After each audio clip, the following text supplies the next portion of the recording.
Somewhere in Germany, November 1923. Two men, same neighborhood, same economic collapse unfolding around them. One is a classically trained concert pianist, 15 years of lessons, sold-out performances, a name that circulated in the finest concert halls across Europe. The other is a plumber. Learned the trade at 16 from a family member who never set foot in a university. By the time winter arrived, the pianist was standing in breadlines. The plumber had heat, food, and a steady stream of customers. Most people hear that story and think it's about blue-collar work beating white-collar work. That's not what it's actually about. The conventional wisdom sounds bulletproof, get a degree, stack credentials, climb high enough, and economic disasters won't reach you.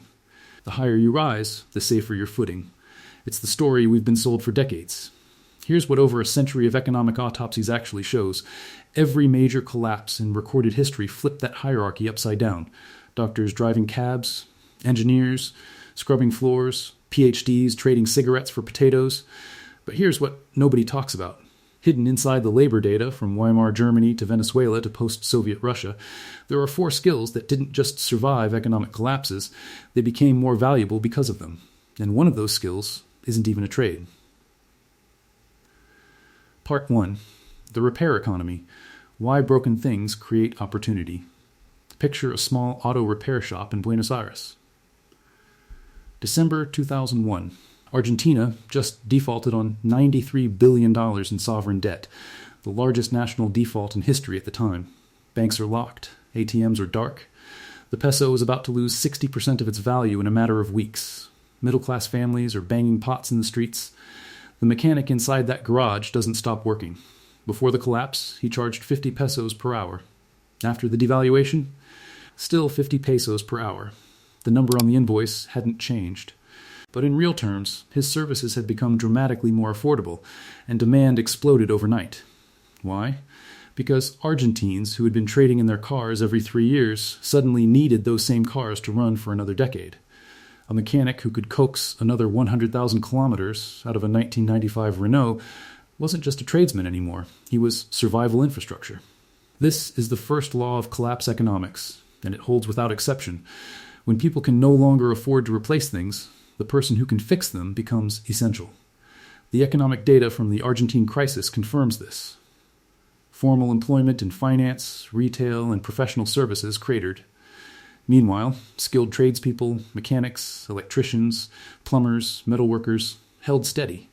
In many cases, their real wages in the informal economy actually went up because skilled workers left the sector faster than demand disappeared. The same fingerprint appears across history.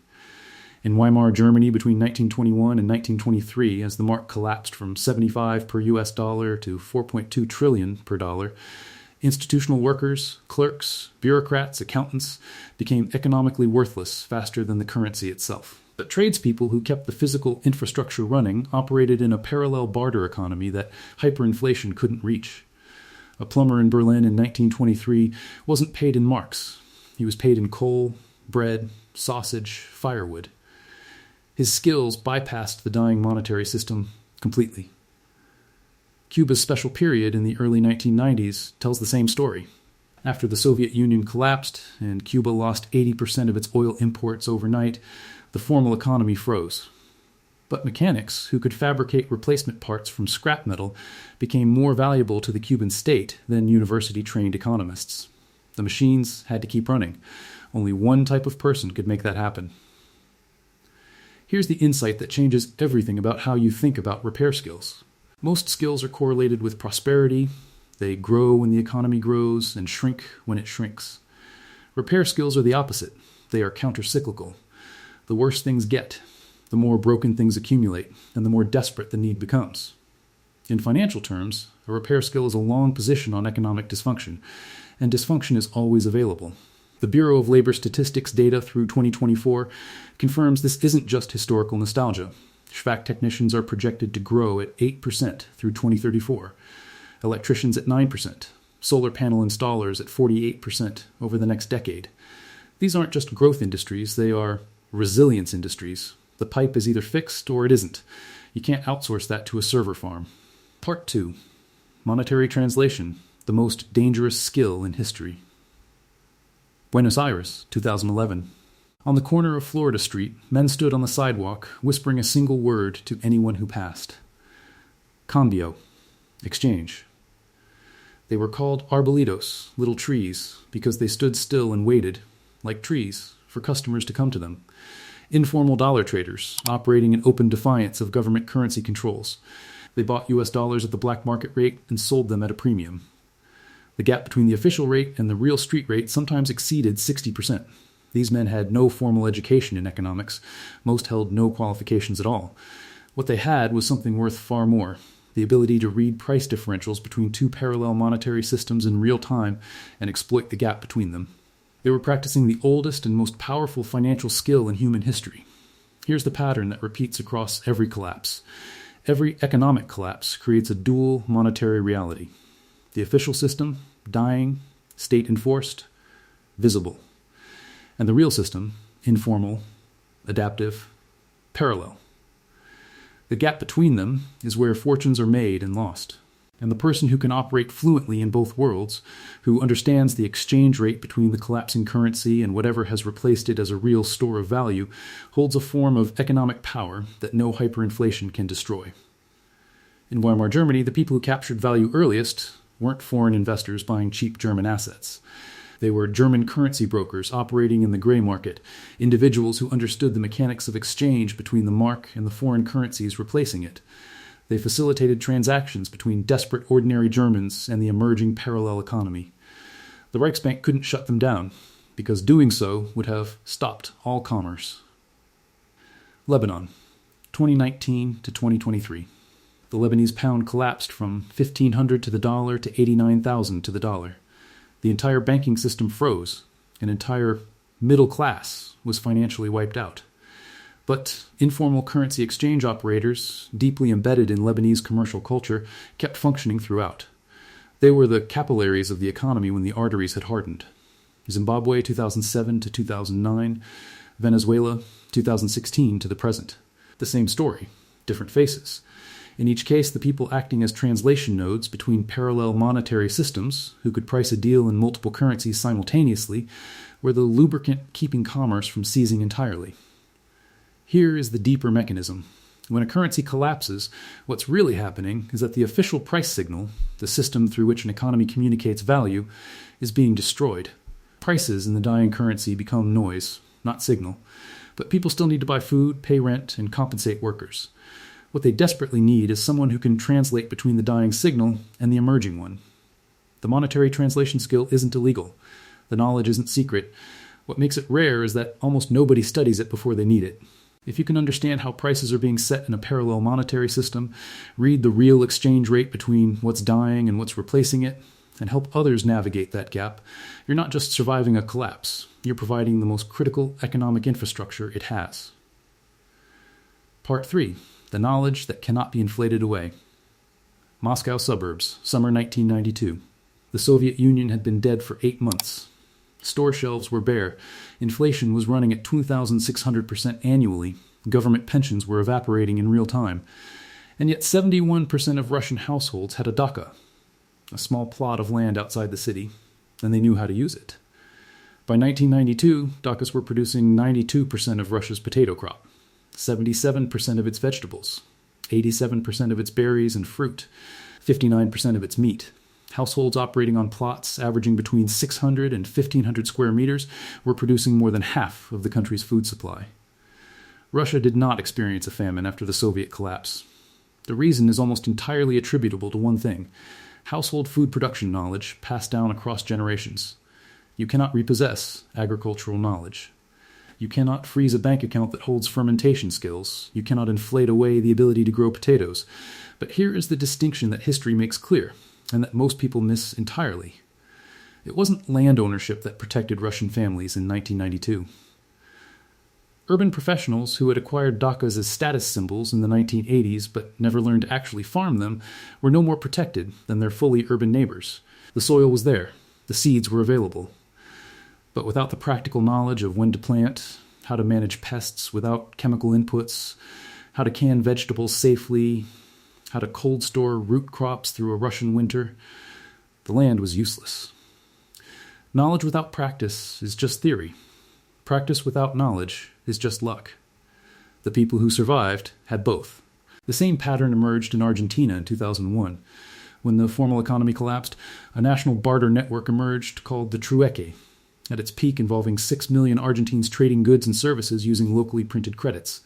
Participants who brought production skills, food preservation, sewing, repair work, herbal medicine, childcare, consistently extracted more value than those who brought professional credentials. A woman who could teach others to grow and preserve food commanded real exchange value in that network that no EMBA could match. The knowledge was the currency. As of today, 75% of global food calories come from only 12 plant varieties and 5 animal species. The supply chains delivering those calories to urban populations thread through dozens of countries, hundreds of corporations, and thousands of logistics nodes. The 2020-2021 supply disruptions showed how fast those chains can break. The knowledge of how to produce, preserve, and distribute food locally, knowledge that was universal 2 generations ago and is now nearly extinct, is quietly becoming the most undervalued form of human capital on Earth. Part 4. The skill that scales when everything else fails. Havana, Cuba, 1993. You are a physician. 7 years of medical training. The most universally respected credential in the world. People will always need medicine, right? And yet the special period has revealed something brutal. Your degree requires an institution to function. Your hospital has no anesthetics, no antibiotics, often no electricity. The infrastructure that transforms your credential into actual healing, the supply chains, the pharmaceutical systems, the machinery of modern medicine has collapsed. Worse, the Cuban government has classified physicians among the occupations legally prohibited from self-employment. Your credential has become not just economically worthless, it's a legal barrier stopping you from earning survival income. 10,000 Cuban doctors made the same calculation. They drove taxis. This is the central paradox of credential-based skills during collapse. The more institutional infrastructure a skill requires to generate value, the more exposed it is to systemic failure. A medical degree requires a functioning hospital. A law degree requires functioning courts. An accounting credential requires functioning businesses with books to keep. When the institutions fail, the credential-dependent professional discovers they weren't holding a skill, they were holding a dependency. But the data shows a critical exception to this pattern. Medical knowledge, not the credential, not the institutional practice of medicine, but the underlying understanding of human biology, wound care, disease, and basic pharmacology, demonstrates extraordinary survival value precisely because it addresses the most fundamental human need of all: staying alive. The Cuban physicians who maintained their economic dignity through the special period were those who had internalized medical knowledge deeply enough to practice it informally, without hospital infrastructure, with whatever materials were available. The World Health Organization documented in the late 1990s that Cuba maintained surprisingly strong health outcomes during the crisis, not because institutions held, but because practitioners adapted their knowledge to institutional absence. The same pattern appeared in post-Soviet Russia, post-collapse Venezuela, and in conflict zones studied by the World Bank. People who could set bones, close wounds, manage infections with basic antiseptics, recognize nutritional deficiencies, and provide basic prenatal care without hospital access represented one of the most universally valued skill sets in every collapse environment examined. The deeper principle emerging here connects all 4 skills. What makes them survive isn't complexity. It isn't years of schooling. It's one structural property. They function without institutional intermediation. The repair trade needs no bureaucracy. The monetary translator needs no clearinghouse. The food producer needs no supply chain. The field medic needs no hospital. Each addresses a fundamental human need directly. And in a collapse, it is precisely the institutional layer that fails first. The framework: why credentials are derivatives, not assets. Your credential is not an asset. It is a derivative. Its value is derived entirely from the underlying institutional system.